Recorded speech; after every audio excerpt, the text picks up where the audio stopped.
Frederick Douglass. Yeah. The proud home of people who work at USAID, and FDA, and NOAA, the National Weather Service, and the National Institutes for Health, the NIH. The crown jewel of bioscience, where despite all the purges and all the firings, they're working every day to cure cystic fibrosis, multiple sclerosis, breast cancer, and that most deadly disease of our time, malignant narcissistic personality disorder. Let the scientists do their job. They might even find a cure for that baffling worm and brain disease. Now let it kill him. The great thing about science is it's true whether or not the Secretary of Health and Human Services believes in it. Let's all say with Maryland, hands off science! Hands off science! Hands off science! Anybody here from Virginia? The birthplace of James Madison, who wrote us the First Amendment. It separated church and state for the first time in human history. It gave us the right to speak freely, to publish freely, to worship freely, to assemble freely, and to petition government for a redress of grievances. As Dr. King said, we've got the right to protest for what is right without being arrested, deported, or fired. We've got the right to read the books we want, including 1984 and The Handmaid's Tale, even if they now belong in the non-fiction section. We've even got the right to call the president deranged for crashing our economy, destroying $6 trillion of wealth and turning my 401k into a 201k. And the press has the right to call the Gulf of Mexico the Gulf of Mexico.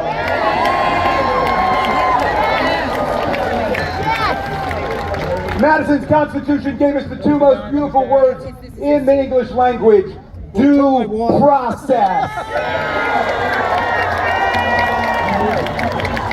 Let's stand with Madison and Virginia and the people and Thomas Jefferson and all the people of the Commonwealth of Virginia, and let's say, hands off the Bill of Rights. Hands off the Bill of Rights. Hello to the 713,000 tax-paying, patriotic citizens of Washington, D.C. Your officers, like Michael Fanone, joined the Capitol Police on January 6, 2021 to defend Congress against the worst insurrectionary mob violence of American history brought down on the Capitol, which wounded, hospitalized, and injured more than 140 of our police officers. These were mobsters who turned the flag of America into a weapon of war against our police. And now Donald Trump says he wants to set up a fund to compensate them. Mr. Trump, if there's going to be a fund to compensate people for January 6th, we're going to compensate the police officers and their families.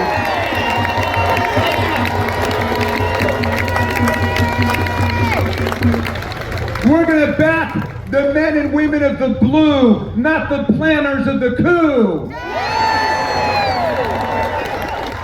Meantime, the people of D.C. have a valid, bona fide political grievance, not an imaginary one. They've not stormed the Capitol or tried to overturn an election or hang the vice president. They petitioned for statehood like 37 states before them. They did it the right way. So we say to Donald Trump and Elon Musk, hands off Greenland, that's an independent country. Hands off Canada, that's an independent country. Hands off Panama, that's an independent country. Statehood for Washington, D.C. And let's say with the people of Washington, free DC! Free DC! Free DC! Free DC! Free DC! I want to say a special hello to people across America, but especially the people of Wisconsin.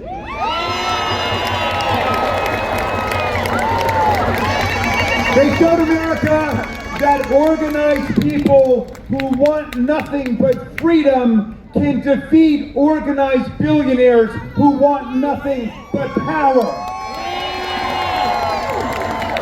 Here in America, Mr. Musk, justice is not for sale, and we don't raffle off state Supreme Court judgeships for $1 million prizes. Stop trying to buy our votes. Stop ripping off our government and stop stealing our data.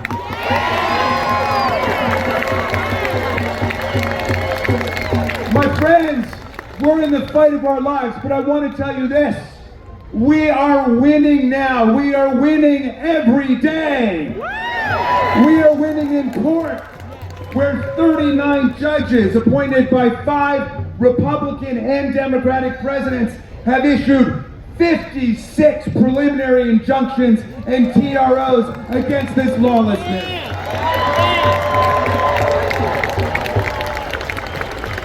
That's why my MAGA colleagues now want to impeach the judges like Judge Boasberg, the chief judge of the DC District Court. Yesterday, he ordered the return of Kilmer Garcia, a legal resident of the United States, married to a U.S. citizen. They sent him to a dictator's prison in El Salvador. The administration was forced to admit that his deportation was without due process and was, quote, an administrative error. But get this, then Trump said, well, c'est la vie, Mr. Garcia would have to stay in that torture facility because the U.S. no longer had custody over him. But Judge Boasberg told him that if you've got the means to unlawfully deport someone, you find the means to bring them back.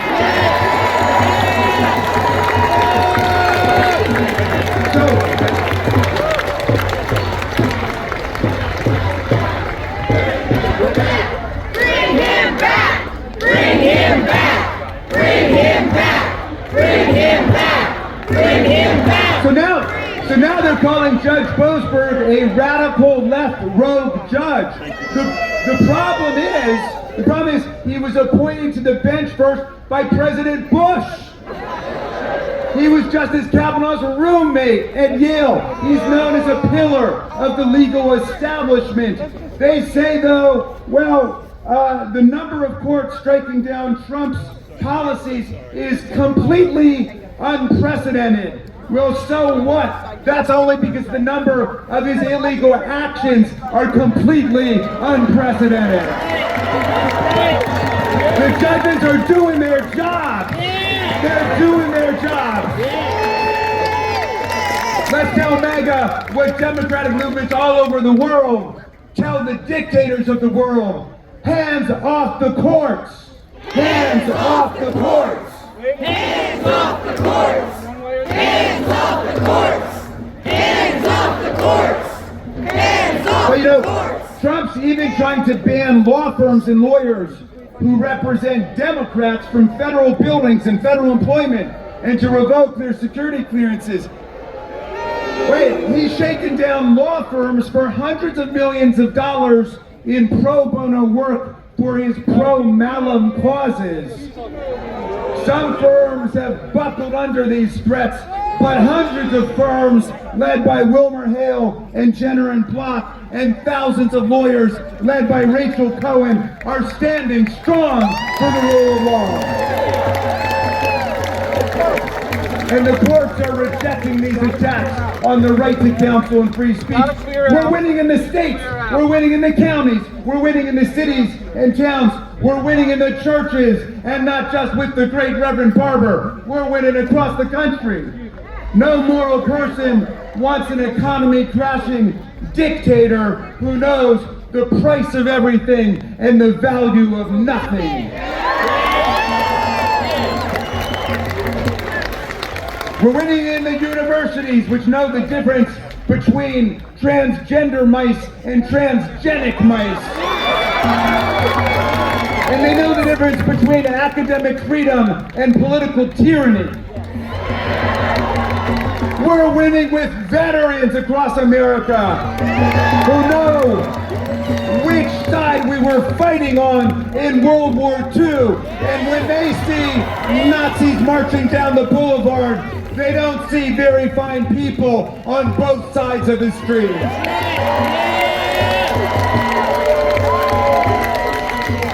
We're winning with people in the armed services who know that Donald Trump is turning our best friends in the world, like Germany and the UK and France and Canada and Mexico, into enemies by the way he's treating them, and he's turning the enemies of American democracy, like Vladimir Putin and Viktor Orban and Xi and Erdogan, into their bosom buddies.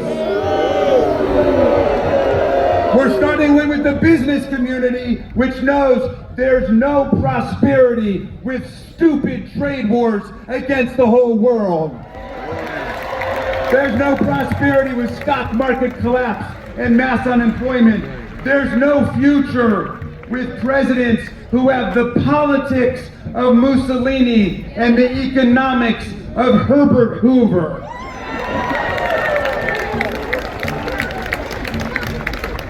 But now look, Elon Musk and the Silicon Valley billionaire mafia believe that high IQ tech supermen obsessed with eugenics and impregnating as many women as possible are destined to govern the rest of us. In other words, they're going to rule in their vision. They believe democracy is doomed, and they believe regime change is upon us if they can only seize control of our payment systems, our data, and our computers. Their guru, Curtis Yarvin, aka Mencius Moldbug, says American democracy is a failed experiment. He praises slavery and its positive effects for the African American community.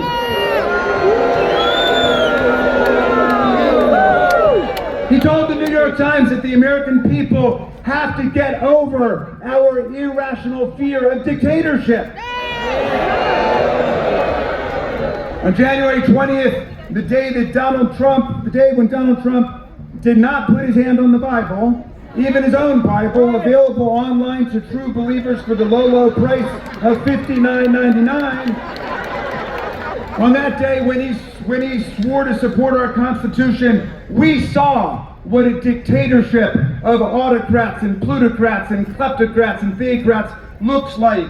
It's a twice impeached, multiply bankrupted, very stable genius standing in front of oligarchs, Elon Musk, Mark Zuckerberg, and Jeff Bezos, standing in front of a cabinet of billionaires and Putin followers who make war plans over the public signal app, even while they're literally sitting in the Kremlin. But I want to tell you something. Moldberg and Vance and Musk, they may have access to artificial intelligence, but they've got no access to human intelligence. These founders of the Dark Enlightenment, as they call themselves, are no match for the founders of the actual Enlightenment, like Madison and Jefferson and Ben Franklin and Tom Paine, much less the leaders who took down slavery and built Reconstruction, like Abraham Lincoln and Harriet Tubman and Thaddeus Stevens and Frederick Douglass. If they think they're going to overthrow the heroes of American democracy, they don't know who they're dealing with. Our founders wrote a constitution that does not begin with "we the dictators." The preamble says, "We the people." We the who? People. Did you say the corporations? No. We the people, in order to form a more perfect union. Did you say a more perfect government? No! We the people, in order to form a more perfect union, establish justice, ensure domestic tranquility, provide for the common defense, promote the general welfare, and secure to ourselves and our posterity the blessings of liberty, do hereby ordain and establish the Constitution of these United States of America. That's our preamble. And then the very next sentence is, all legislative power is vested in the Congress of the United States of America. And it lays out all the powers of Congress, the power to regulate commerce domestically and internationally, which means it's Congress that controls tariffs, not the president, not Elon Musk. Their tariffs are not only imbecilic, they're illegal, they're unconstitutional, and we're going to turn this around. Congress has the power of the purse to raise money and spend money. An Appropriations Act is a federal law, like the law banning assault on federal officers. It's not a budgetary negotiation. It's not a suggestion to the executive branch. If we say spend money on childhood education or cancer research, you spend that money. Congress is the lawmaking branch, the predominant branch, as Madison put it. And don't buy any of this fifth grade propaganda about three co-equal branches. First of all, co-equal's not even a word, okay? It's like extremely unique. But secondly, read Article 2 of the Constitution about the president. After all those pages about Congress, 4 short paragraphs. The most important one, Section 4, which is all about how you impeach a president for treason, bribery, and other high crimes and misdemeanors. If they're co-equal, how come we can impeach him and he can't impeach us? What's the core function of the president, my friends? Teach your children to take care that the laws are faithfully executed. Not twisted, not distorted, not maligned, not trashed. Take care that the laws are faithfully executed. All we say to Donald Trump is, do your job! Folks gotta keep moving. Come on. You gotta move. Do your job! Do your job! Do your job! And when he doesn't, that's what Article 3 is all about. All about. Marbury versus Madison says it's emphatically the province and the duty of the judicial department to say what the law is. That's what judicial review is. But that's a short-term solution, my friends. The real backstop to this authoritarianism is, it has always been, and it always will be, the people. Even with all their gerrymandering, all their voter suppression, even with all their billions in dark money, the people will organize to defeat them and take back the Congress next year. We'll be heard in the town halls, in the union halls, in the church halls, in the state capitals, and in the capital city, online and inline, at the post office, which we're going to save, at social events, and at the social security offices that they're trying to close down. And if anybody was slow to wake up to this authoritarian takeover, nobody's sleeping now, and nothing is going to stop the forces of democracy and freedom in America. No oligarch, no proligarch, no autocrat, no theocrat, no kleptocrat, no monarch from Moscow or Mar-a-Lago is going to turn us around. Fascism will not be the end of human history. Human history will be the end of fascism.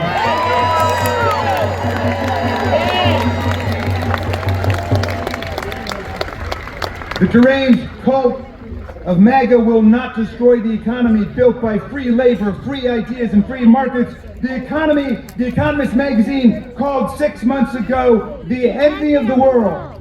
The envy of the world. My friends, we are not only the liberals who believe in liberty. We are not only the progressives who believe in progress. We are the conservatives who will defend the land, the air, the water, the climate system, the Constitution, the Bill of Rights, Social Security, Medicare, Medicaid, the Affordable Care Act, the Voting Rights Act of 1965, the Civil Rights Act of 1964, the National Labor Relations Act, the Fair Labor Standards Act, the Clean Water Act, the Clean Air Act, everything that their party of nihilists and authoritarians wants to tear down in the next few weeks, we are going to conserve and defend for future generations of Americans.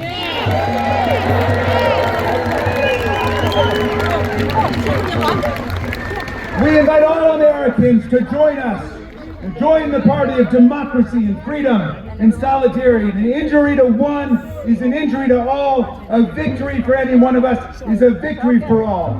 And I leave you with the words of two great democracy patriots. Hold them close to your heart. One, the great Frederick Douglass, born a half an hour away at the Wye River Plantation into slavery. He escaped from slavery to become our great freedom fighter during the Civil War and Reconstruction. And Douglass said, if there's no struggle, there's no progress.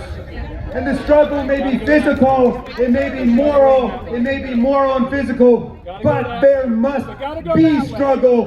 Power concedes nothing without a demand. It never has, and it never will. A message to you from Frederick Douglass and the people of Maryland.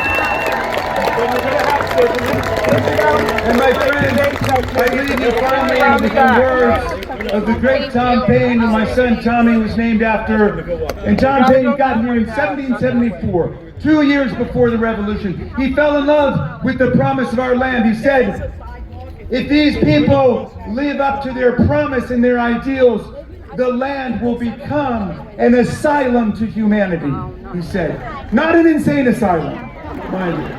A place of refuge for people seeking freedom from political and religious discrimination from all over the world. And he wrote the pamphlet that ignited our revolution, Common Sense, by which he meant the sense we all have in common when we're willing to reason together without myth and dogma and what we would call propaganda and disinformation. But you know, 1776 was a tough year.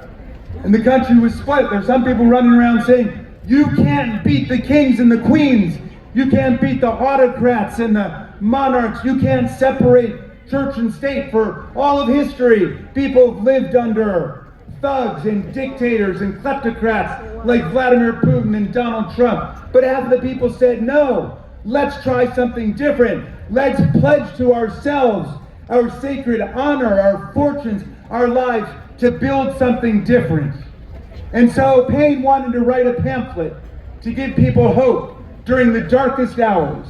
And he wrote this beautiful pamphlet called The American Crisis. I just want to quote a little passage to you. I'm going to update the language so it doesn't offend modern sensibilities. And Nancy Pelosi told me I had to do that. And she said it wouldn't offend Tom Paine because he was a feminist. And that he was. He was fighting for women's voting rights in the 18th century. But Paine said, these are the times that try men and women's souls. The summer soldier and the sunshine patriot will shrink at this moment from the service of their cause and their country. But everyone that stands with us now will win the love and the favor and affection of every man and every woman for all time. Tyranny, like hell, is not easily conquered, but we have this saving consolation. The more difficult the struggle, the more glorious in the end will be our victory. Let's make that victory ours. Thank you, Indivisible. Thank you, America.